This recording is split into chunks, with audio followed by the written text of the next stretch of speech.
আমাদের মেয়েদের কিছু কমন ডায়লগ বলি। আমি বলে তোমার সংসার করে যাচ্ছি, অন্য মেয়ে হলে জীবনেও তোমার সংসার করতো না। সংসার কি জিনিস, সংসারের মানেই তুমি বোঝো না। স্যাক্রিফাইস জিনিসটা তোমার মধ্যে একদমই নাই। তুমি হয়তো আগের জন্মে ভালো কোনো কাজ করছো, সেই জন্য আমাকে পাইছো। অন্য কোনো মেয়ে হলে জীবনও একটা সেকেন্ডও থাকতো না তোমার সাথে। এতদিনে সব মিটম্যাট হয়ে যেত। হয়তো কোনো ভালো কাজ করছো, সেই জন্য আমাকে পাইছো। আল্লাহর কাছে শুকরিয়া আদায় করো সেই জন্য। অন্য কোনো মেয়ে হলে মুতে চলে যাইতো, তোর কাছে থাকতো না। সারাদিন তো বাইরায় বাইরায় টোটো টোটো করো, ঘোরাঘুরি করো। আমার উপরে যে কি চাপ যায় সারাদিন, সে তো আর বোঝো না। ঘরে আইয়ে শুরু করো, এটা দাও ওটা দাও, এটা করো ওটা করো। একটার পর একটা ফরমাইশের উপরেই রাখো। একটা ফরমাইশের উপরে আর একটা ফরমাইশ দেওয়া শুরু করো। সারাদিন আমার উপরে দিয়ে যে কি যে কষ্ট যায় তা তো আমি বুঝি। কষ্ট তো আমার হয়, তা তো বুঝো না। এক গ্লাস পানিও ঢাইলে খাইতে পারো না। হ্যাঁ বলো সুরভি, আমাকে এক গ্লাস পানি দাও।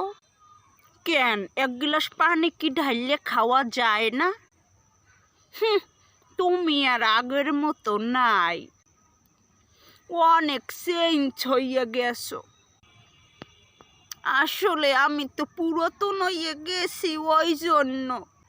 আর ভালো লাগবেও বা কেমনে? তোমরা বেয়াবাক পুরুষই তো এক। তোমরা বিয়ের আগে থাকো একরকম, বিয়ের পরে থাকো আর এক রকম। প্রথম প্রথম আমার কি পাম্পটি মারতা, কত সুন্দর, কত ভালোবাসতা। আর এখন কোনো পাম্পটিও মারো না, ভালোবাসো না। আর কোনো কাজেও হেল্পও করো না। কাপড় চোপড়গুলো একখান এদিকে আর একখান ওদিকে, একখান আকাশে আর একখান বাতাস। কেন এগুলো গুছিয়ে সুন্দর করে রাখা যায় না? যেখানে থাকে ওখানে রাখা যায় না? আসলে আমি তো চাকরানি, বিয়ে করে বউ আনো নাই, আনছো চাকরানি। চাকরানির মতো খাডাইয়ে লও একসের। মইরে গেলে এই সময় বুঝবা একসের ঠেলা কি জিনিস। হ হ, আমি এখন কথা কই না, এখন তো মাথা ব্যথা করবই। লাগছে না?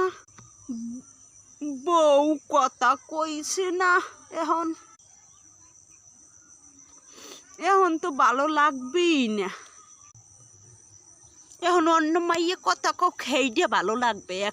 এখন তো আমি ভালো কথা কই, একসের হেড প্যানে মাথা ব্যথা করে, গায়ে লাগিয়ে গেছে। দরকারি কথা কই না, হেড প্যানে বুঝি তো, সবই বুঝি। বুঝি না বলতে এমন কিছু নাই, বুঝি। এখন একটা মাথাটা দৌড়িয়ে রয়েছে, মাথার মধ্যে একটা যন্ত্রণা করে। কত আমার কথা শুনলে তো এবার মাথা যন্ত্রণাই করবে। এখন বেশি কথা বললে এখন বাপের বাড়ি চলে যাবে। আপনারা সবাই ভালো থাকেন। ভিডিওতে যদি কোনো ভুল টুল হইয়ে থাকে ক্ষমার দৃষ্টিতে দেখবেন, ঠিক আছে? আল্লাহ হাফেজ।